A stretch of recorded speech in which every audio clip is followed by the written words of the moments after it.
మొత్తం స్కిన్నే ఊడిపోయింది, అంత గట్టి లాగేస్తున్నారు. కాబట్టి డిసిప్లిన్గా ఉండి అందరం కూడా ఫోటో దిగుదాం. మరొకసారి మా మహిళా సోదరిమణులు పార్టీలో ఏ ప్రోగ్రాం ఇచ్చినా కూడా మమేకమై పనిచేసిన మా అక్క చెల్లెళ్ళందరూ కూడా ప్రత్యేకంగా స్వాగతం చెప్తా ఉన్నా. అంత ముఖ్యమైన మా అక్క చెల్లెళ్ళందరూ వచ్చిన్నారు, వారికి కూడా స్వాగతం.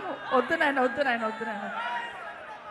అయితే ఈరోజు మన మహేష్ నియోజకవర్గం వస్తూ ఉంటే ఇప్పుడు మీరు పెద్ద ఎత్తున స్వాగతం చెప్పారు. 2 వీలర్ మీద రాఘవేందర్ కానీ అట్లే రాజు నాయక్ అధ్యక్షుడు వారికి, స్థానిక సర్పంచ్ గారికి, అట్లాగే అంబయ్య యాదవ్ గారికి అందరికీ కూడా పేరు పేరున ఆ కార్యక్రమంలో చాలామంది పార్టిసిపేట్ చేస్తున్నారు. వాళ్ళందరికీ ధన్యవాదాలు తెలియజేసుకుంటూ మరొకసారి ఈరోజు నేనేం మాట్లాడేది ఉండదు, కేటీఆర్ గారు మాట్లాడతారు.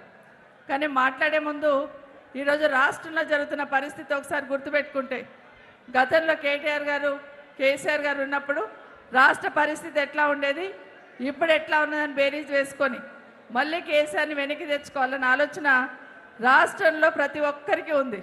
మన దగ్గర కూడా ఒకప్పుడు మీరు మాకు దొరకకపోతుండ్రి, ఏడికి పోయిందంటే రిజిస్ట్రేషన్కి పోయినా మాకు ఇప్పుడే అంటుండ్రి. ఇప్పుడు ఏం చేస్తున్నాం, ఏదైనా రిజిస్ట్రేషన్ ఆఫీస్ దగ్గరికి పోతే 10 మంది కూడా ఉండలేరు. ఒకప్పుడు రియల్ ఎస్టేట్ ఎట్లా నడిచేది మన దగ్గర, ఏ విధంగా పెట్టుబడులు వచ్చాయని మనందరికీ తెలుసు.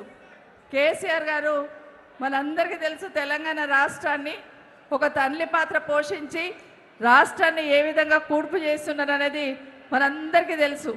ఒక్కొక్క రంగాన్ని ఎంచుకొని బాగా చేస్తున్నాడు.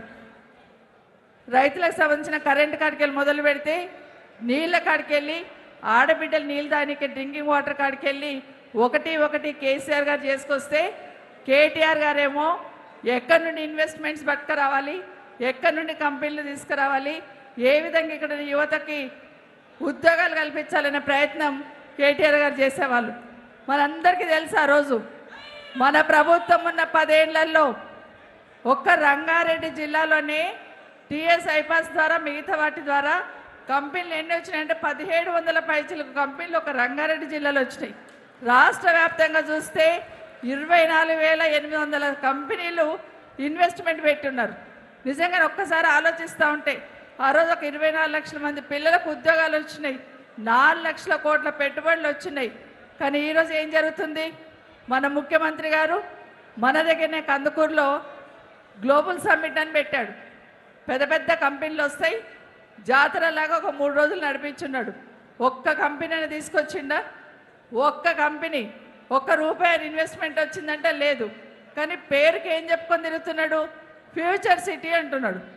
ఏముంది ఫ్యూచర్ సిటీలో, 4 గోడలు కట్టిండ్రు, ఏమన్నా ఉందా అంటే పేరు మార్చిండ్రు. ఆ రోజు కేసీఆర్ గారు ఫార్మా సిటీ అని పెడితే దాని పేరు మార్చి ఫ్యూచర్ సిటీ అని పెట్టిండు. పోనీ భూములు ఏమన్నా తీసుకున్నంటే బయటనే 30,000 ఎకరాలు అంటున్నాడు. కేసీఆర్ గారు తీసుకున్న 14,000 ఎకరాలలోనే తిప్పుకుంటూ ఆనే పేరు మార్చి ఈరోజు ఫ్యూచర్ సిటీ అని మాట్లాడుతూ ఉన్నాడు.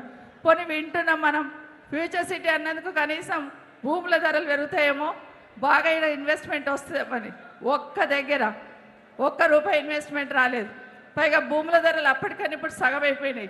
మొన్న ఎవరు అంటున్నారు నాకు, ముఖ్యమంత్రి గారు ఏం చెప్తున్నారంటే, మొన్న ఒకరోజు నేను భూమి కొందాం అనుకున్నా, 3 కోట్లకి ఎకరం ఉంటుందేమో అనుకున్నా, కానీ ఇప్పుడు 10 కోట్లు అయిపోయింది, నాకే దొరుకుతలేదు అన్నాడు. ముఖ్యమంత్రి గారికి నేను చెప్తున్నా, 3 కోట్లు ఎందుకు, ₹1,00,00,000 ఎకరం ఇప్పిస్తారా, తీసుకో. ఎందుకంటే కేసీఆర్ గారు ఉన్నప్పుడు 10 కోట్లకి ఎకరం అమ్ముకున్నాం, కానీ ఇప్పుడు 3 కోట్లు అంటే కూడా ఎవరు తీసుకుంటలేడు. మరి ముఖ్యమంత్రికి ఎన్ని ఎకరాలు కావాలన్నా ఇప్పిస్తాం. ఎప్పుడు వచ్చినా కేసీఆర్ గారు, కేటీఆర్ గారు, హరీష్ రావు గారిని తిట్టడం తప్పిస్తే ప్రభుత్వంకి చేస్తుందని గొప్ప చెప్పడానికి వీల్లేదు. మన దగ్గర వింటున్నాం మనం, ఫ్యూచర్ సిటీలో మహేష్ అని కలుపుతారట, కానీ సర్పంచులు తీర్మానం ఇస్తేనే కలుపుతారట. ఎందుకు ఇవ్వాలి సర్పంచులు తీర్మానం? ఇప్పుడు కందుకూరు ఫ్యూచర్ సిటీలో పోయింది కదా, ఏం చేసిండ్రు, ఏమన్నా ₹1 లాభం వచ్చిందా? 30 సార్లు వచ్చిపోయి రేవంత్ రెడ్డి గారు ముఖ్యమంత్రిగా 30 సార్లు మన కాన్స్టిట్యున్సీకి ఇబ్రాహీంపట్నం వచ్చిపోయారు ఫ్యూచర్ సిటీ అని. ₹3 ఇచ్చారా మనకు? ఏమీ లేదు. ఫ్యూచర్